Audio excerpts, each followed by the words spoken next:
সবাইকে আসসালামু আলাইকুম। আজকে খুবই সহজ একটি রান্না করে দেখাচ্ছি, সেটি হচ্ছে গুঁড়া মাছ বা পাঁচমিশালি মাছ দিয়ে ধুন্দুল তরকারি, যেটা খেতে অনেক মজার হবে। আশা করছি রেসিপিটি ভালো লাগবে। ভিডিওতে লাইক শেয়ার কমেন্ট করতে ভুলবেন না। চলে যাচ্ছি পুরো রেসিপিতে। আজকে তরকারিটি রান্না করার জন্য এখানে আমি কিছু পাঁচমিশালি মাছ বা এটাকে হাঁসরাপদের মাছও বলে থাকে, এখানে কিছু কই মাছ, শিং মাছ, ট্যাংরা মাছ, গুত্তু মাছ এবং শৈল মাছ বা টাকি মাছও আছে। আমি এখানে 2 পিস বড় তেলাপোয়া মাছের টুকরো নিয়েছি আমার ছোট বাচ্চার জন্য। তো আমি এই মাছটা আজকে হালকা একটু ভেজে রান্না করব, সেজন্য সামান্য একটু হলুদ, মরিচ, লবণ মাখিয়ে রেখে দিব প্রায় 10 থেকে 15 মিনিটের মতো। তারপরে রান্নাটা বসাবো। চুলায় একটু ফ্রাই প্যান বসে এখানে আমি পরিমাণ মতো তেল দিয়ে দিলাম। তেলটা একটু বাড়িয়ে দিব, কারণ মাছ ভেজে এই তেলে আজকে রান্নাটি করব। আজকের এই তরকারিটা আমি যে সিস্টেমে রান্না করব আপনারাও ঠিক একই সিস্টেমে রান্না করবেন। তাহলে এমন কেউ নেই যে তরকারিটা খেয়ে বলবে তরকারিটা মজা হয়নি বা স্বাদ হয়নি। তরকারিটা অনেক মজার হবে যদি এই পদ্ধতিতে আপনারা রান্না করেন। তো অর্ধেকটা মাছ দিয়ে আমি হালকা করে ভেজে নিলাম উল্টিয়ে পাল্টে।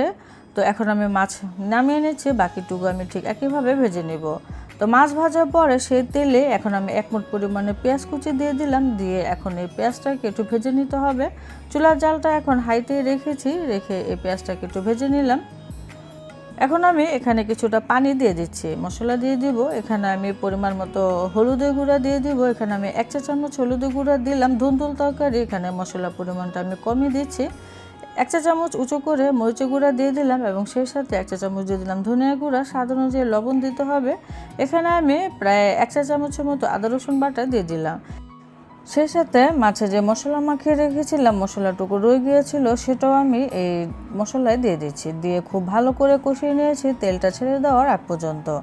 5 থেকে 6 মিনিটের মতো সময় লাগিয়ে মশলাটা আমি কষিয়ে নিয়েছি। এখন আমি দিয়ে দিচ্ছি আলু। আমি এখানে প্রায় 4 থেকে 5টির মতো মিডিয়াম সাইজের আলু নিয়েছিলাম, সেটাকে এরকম চিকন করে কেটে নিয়েছি। এখন এই মশলায় আলুটাকে কষিয়ে নিব। ধুন্দুলটা যেহেতু এমনিতে অনেক নরম থাকে, তো প্রথমে আলুটা সেদ্ধ করে নিলে বা অর্ধেক রান্না করে নিলে তারপর ধুন্দুল দিলে ধুন্দুলের কালারটাও সুন্দর থাকে। সামান্য একটু পানি দিয়ে নেড়েচেড়ে ঢেকে অপেক্ষা করছি 5 মিনিট। তো 5 মিনিটের মতো আলুটাকে কষিয়ে নিয়েছি। এখন আমি কেটে ধুয়ে রাখা ধুন্দুল দিয়ে দিচ্ছি। ধুন্দুলটা ধুয়ে অবশ্যই একটি জালিতে রাখতে হবে, এতে করে এক্সট্রা পানিটা চলে যায়। মশলার সাথে নেড়েচেড়ে আমি ধুন্দুলটাকে কষিয়ে নিলাম প্রায় 5 থেকে 6 মিনিটের মতো। আর মাঝে মাঝে অবশ্যই এরকম একটু নেড়েচেড়ে দিতে হবে।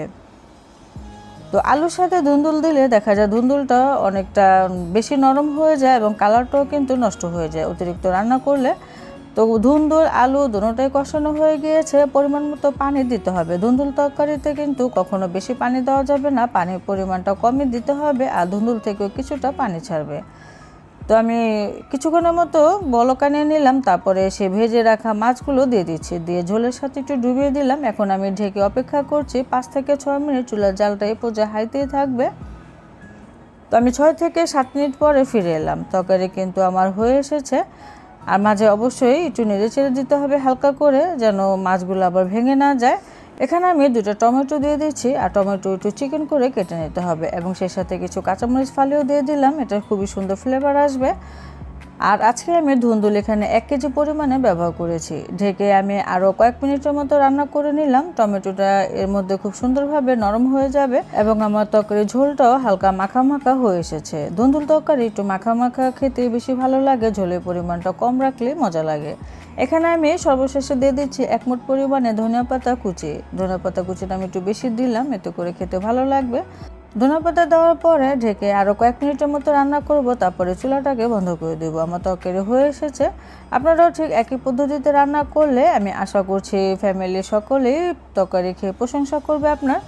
তো আশা করছি আজকের রেসিপিটি আপনাদের কাছে ভীষণ ভালো লেগেছে। রান্না করলে অবশ্যই কমেন্টে জানাবেন আপুরের রেসিপিটি কেমন হলো। সবাই অনেক বেশি ভালো থাকবেন, সুস্থ থাকবেন। আজকের মতো বিদায় নিচ্ছি। আল্লাহ হাফেজ।